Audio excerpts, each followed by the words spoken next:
சரி, இன்னைக்கு நாங்கள் வந்து வாழைக்கண்ணுக்கு காவா கட்டியிருக்கோம். வாங்க எப்படி பண்ணணும்னு சொல்கிறேன். ஃபஸ்ட்டு இந்த முன்னாடி பக்கத்தில் கை பிடிச்சிக்கணும். இது பேர் தான் மம்முட்டி. நீங்கள் வந்து இப்படி பிடிச்சிக்கின்னு கீழே அடியில் லெஃப்ட் ஹேண்ட் வந்து அடியில் இருக்கணும். அப்போ தான் உங்களுக்கு கை அடிப்படாது.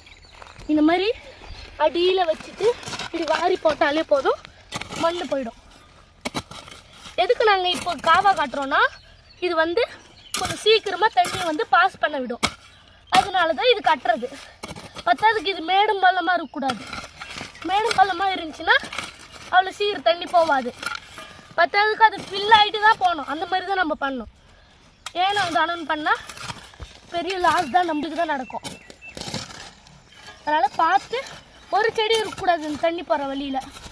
நல்லா ஃப்ரீயாக அது போகணும் தண்ணி. அதுக்காக நாங்கள் ரொம்ப நேரம் டைம் ஸ்பெண்ட் பண்ணி பண்ணுறோம்.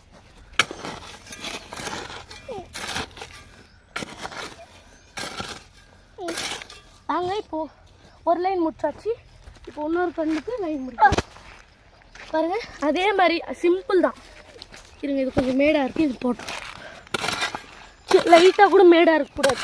எல்லாம் நான் வேலை செஞ்சு கிளாஸில் உங்கள்கிட்ட வந்து பேசுகிறேன்.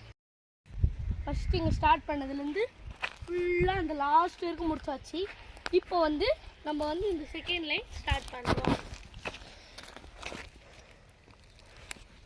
இப்போ தூத்துக்குடி கொத்தனார் வேலையை பார்க்கலாம். அதே சொன்ன விஷயம் தான். கை இங்கே பிடிச்சிக்கின்னு இது யூஸ் பண்ணணும்.